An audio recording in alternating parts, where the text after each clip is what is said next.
నమస్తే, నేను మీ Gopi. Welcome back to our channel. ఈరోజు ముందు వచ్చరికి సీనియర్ జర్నలిస్ట్ జగదేవ్ గారు ఉన్నారు. సార్ నమస్తే sir. Sir, Pawan Kalyan fans దెబ్బకి అల్లు అర్జున్ ఫ్యాన్స్, అదేవిధంగా అల్లు అర్జున్ గారు వాళ్ళ టీం క్రూ అయితే ఉందో పుష్ప 2 రిలీజ్ అవుతుందని పోస్ట్ పోన్ చేశారంట. యాక్చువల్గా అయితే ఆగస్టు 15 రిలీజ్ అవ్వాల్సిన మూవీ ఇప్పుడు డిసెంబర్లోకి అయితే పోస్ట్ పోన్ చేశారు. సో పవన్ కళ్యాణ్ ఫ్యాన్స్ తో భయపడే ఈ సినిమా పోస్ట్ పోన్ చేశారట.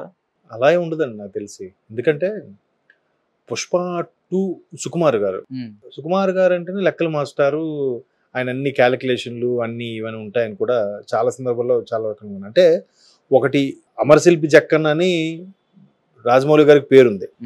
బట్ ఈయన కూడా ఆల్మోస్ట్ బహుశా ఈయన శ్రీనివాస రామానుజన్ అనాలేమో లెక్కల మాస్టర్ కాబట్టి ప్రతిది కూడా ఒక లెక్క ఒక ఇది. ఎందుకంటే మీకు దాని మీద ఎంత ట్రోల్స్ జరిగాయంటే గద్దలకొండ గణేష్ సినిమాలో క్లైమాక్స్లో ఈ హీరో ఈ సినిమాలోకి షిఫ్ట్ అవుతాడు.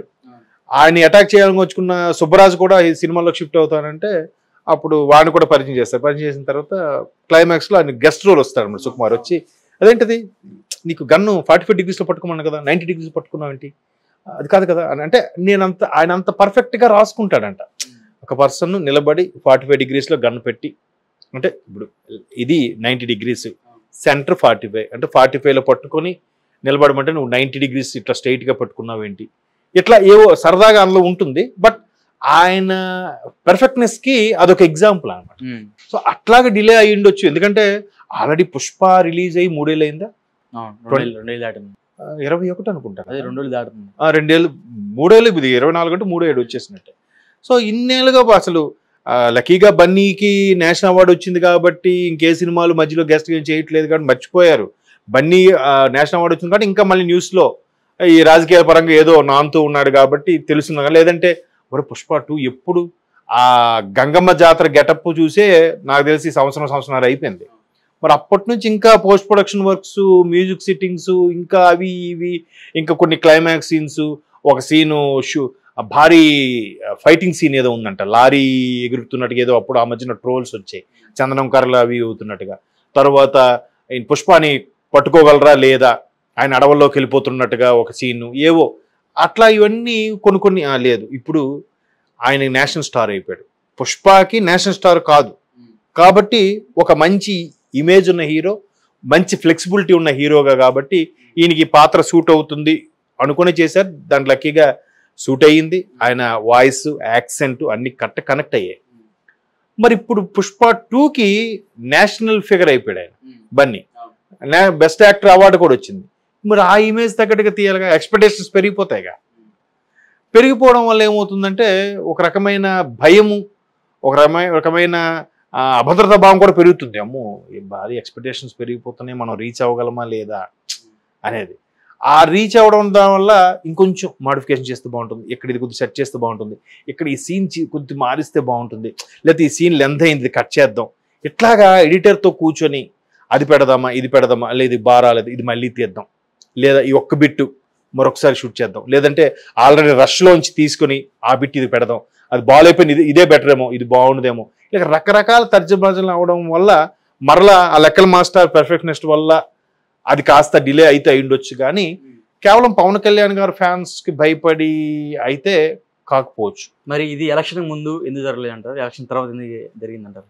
ఎస్, మంచి క్వశ్చన్. అయితే ఇది ఒక వెర్షన్. నేను ఇంతకుముందు మీరు చెప్పిన దానికి కూడా ఒక వెర్షన్ లెక్కల మాస్టర్ పర్ఫెక్షన్. రెండో వెర్షన్లో ఇది కూడా జరగచ్చు.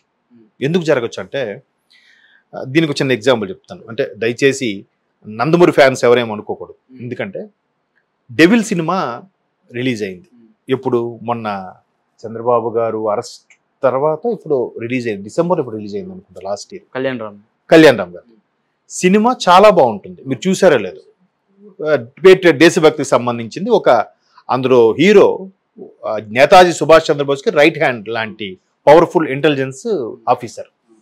బట్ బ్రిటిష్ ప్రభుత్వం పనిచేస్తూ ఉద్యమానికి ఊపిరి పోస్తూ ఉంటాడు, కోవర్ట్గా ఉండి. అది మరి అంత నీట్గా అంత బాగా తీసిన సినిమాని ఎందుకు ఆడలేదు చెప్పండి? ఎందుకు ఆడలేదంటే ఆయన ఆడియో ఫంక్షన్కి వచ్చినప్పుడు, అంటే ఇది ఒక వెర్షన్లో చాలామంది ఫ్యాన్స్ కానీ చాలామంది మాట్లాడుకున్న మాట ఇది. ఆయన ఒకసారి ఆడియో ఫంక్షన్కి వచ్చినప్పుడు మీ దీనికి ప్రమోషన్స్కి తమ్ముడు రావట్లేదు అంటే ఆడియో ఫంక్షన్కి వచ్చాడు కదా అన్న. సరే ఏంటి మరి నెక్స్ట్ ఎలక్షన్స్ ఉన్నాయి, మీదే కదా పార్టీ టీడీపీ, మరి మీరు తమ్ముడు అదే ఎన్టీఆర్ గారు క్యాన్వాసింగ్లో పార్టిసిపేట్ చేస్తారంటే దానికి ఆయన ఏ తప్పు మాట్లాడలే. చూడాలండి తమ్ముడిని ఒకసారి మాట్లాడి చెప్తాను అన్నాడు ఆయన. దానికి వీళ్ళు టీడీపీకి దూరంగా ఉన్నారు, అసలు కొడాలి నాని లాంటి వ్యక్తి ఎన్ని విమర్శలు చేసినా వీళ్ళు అడ్డు చెప్పట్లేదు, ఎస్పెషల్లీ ఎన్టీఆర్ గారు మాట్లాడట్లేదు. తరువాత చంద్రబాబు గారికి జైలు పాలైనప్పుడు తర్వాత బయటకు వచ్చాక ఎంత కన్ను ఆపరేషన్ ఏదో చేయించుకున్నారు కదా, ఆరోగ్యం కూడా దెబ్బతింది కదా.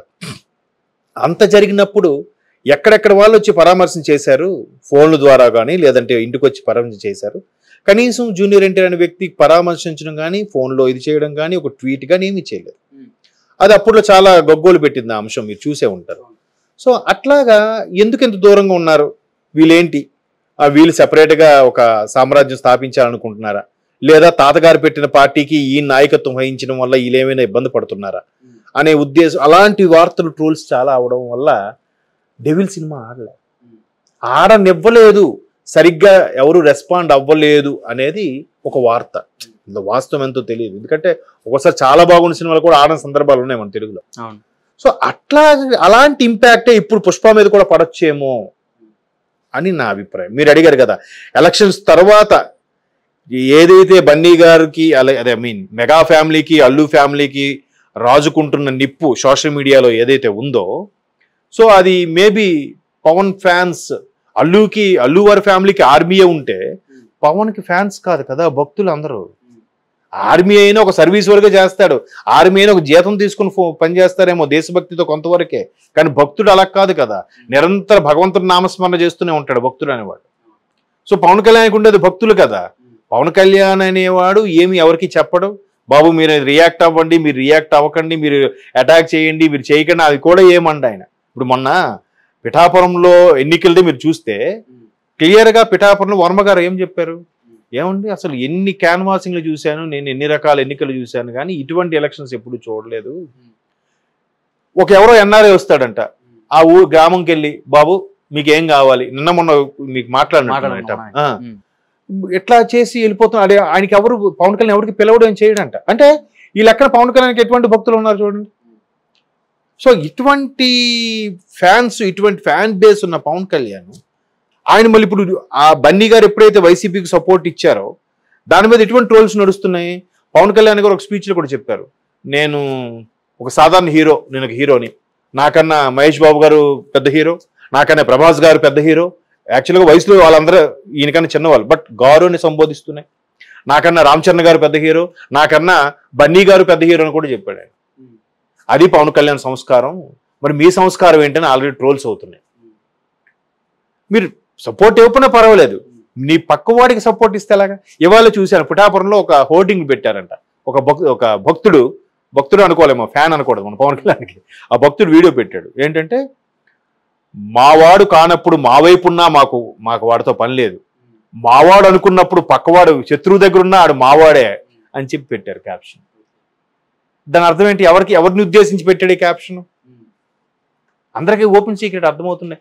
అంటే బన్నీ చేసిన తప్పు ఏంటంటే, తప్పు కాదు, ఇప్పుడు జనరల్గా ఆలోచిస్తే ఫ్రెండ్ సరే ఎప్పుడో మాట ఇచ్చాడు వెళ్తాను వెళ్ళాడు, కానీ అందరి దృష్టి వాళ్ళ మీద ఉంటుంది కదా. ఒక్కొక్క రాజకీయ నేపథ్యం, ఒక్కొక్క సినీ నేపథ్యం, ఒకవైపు మెగాస్టార్ ఒకప్పుడు పార్టీ పెట్టి విలీనం చేశారు, హడ్డిల్స్ నుంచే పవన్ కళ్యాణ్ అరే ఈయన కూడా అన్నయ్యలాగా విలీనం చేసేస్తాడు అలాంటి ఎన్నో హడ్డిల్స్, విమర్శలు, ట్రోలింగ్స్ను ఎదుర్కొంటూ 2 స్థానాల్లో కూడా ఓడిపోయినా మళ్ళీ పోటీ చేసి అఖండ విజయంతో వచ్చాడు కదా ఈరోజు. ఇన్ని అరే మళ్ళీ వీళ్ళ కుటుంబం వీళ్ళు ఒకటే కదరా, మళ్ళీ ఈయనేంటి వేరే వాడు సపోర్ట్ చేస్తున్నాడు అనే అంశాల మీద చాలా మందికి దగ్గర ఆ ఫీలింగ్ వచ్చేసింది. ఏంటి ఈయనకి అప్పుడే ఒక నేషనల్ స్టార్ అయ్యేసరికి అప్పుడే పవన్ కళ్యాణ్ అంటే ఎవరో తెలియదు అన్నట్టుగా బిహేవ్ చేస్తాడు ఆయన అనే విమర్శలు ఎక్కువ వినిపిస్తున్నాయి. మేబీ బన్నీ గారికి ఆ ఫీలింగ్ ఉందో లేదో నాకు తెలియదు. ఎప్పుడైతే ఆ ఫీలింగ్స్ వినిపిస్తున్నాయో ఇంకా మేబీ ఫ్యాన్స్ అడ్డుకుంటామని కూడా స్టేట్మెంట్ ఇచ్చారు. సరే ఇది కొంతనాళ్ళు సర్దుమణగాలంటే ఒక 6 నెలల గ్యాప్ కావాలేమో, ఎందుకంటే భగవంతుడు మనిషికి ఇచ్చిన పెద్ద వరము మరుపు, రెండోది నిద్ర. సరే కొన్నాళ్ళు అయితే మర్చిపోతారులే, అప్పుడు మళ్ళీ మనం సంక్రాంతి ఫేవర్ ఉంటుంది కదా, Dasara December holidays, Christmas holidays హడావుడి ఉంటుంది కదా, అప్పుడు కొట్టుకోవచ్చు అనుకుంటున్నారేమో. బట్ భక్తులైతే వదులుతారని నేను అనుకోవట్లేదు ఒక వెర్షన్.